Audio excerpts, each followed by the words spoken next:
গরম ভাতের পাতে বিউলির ডাল আর পোস্ত হলে কিছুই লাগে না। আজ রান্না করলাম চিচিঙ্গা পোস্ত। এটা কিন্তু দারুণ খেতে হয়।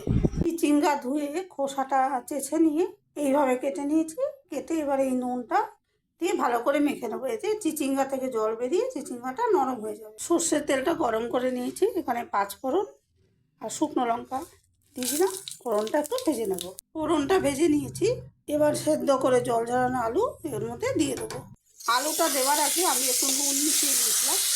এবার এই আলুটা আমি নাড়াচাড়া করে এবার ঢাকা দিয়ে ভেজে নেবো। এখানে আমি সেদ্ধ আলু ব্যবহার করেছি, এখানে কাঁচা আলু ব্যবহার করে নেব। আলুগুলো একটু বেশি লাল করে ভেজে নিয়েছি। কেউ চাইলে কম করে ভাজতে পারেন যদি কেউ রেসিপিটি করেন।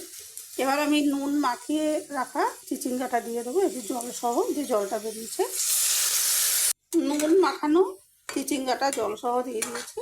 এখন ঢাকা দিয়ে এটা রান্না করে নেবো যতক্ষণ না চিচিঙ্গা থেকে জলটা বেরিয়ে চিচিঙ্গাটা ভাজা ভাজা হচ্ছে। সবজিটা ভাজা হয়ে গেছে। এবার আমি আন্দাজ মতো জল দিয়ে দিয়েছি। এবার ঢাকা দিয়ে রান্না করে নেব।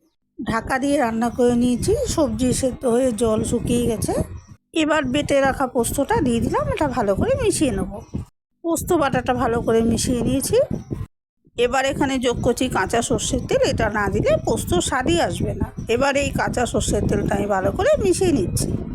কাঁচা সর্ষের তেলটা আমি মিশিয়ে নিয়েছি। আর এই পোস্ত খুবই মুখরোচক হয়। এইভাবে তৈরি করে দেখতে পারেন, খুব ভালো লাগবে।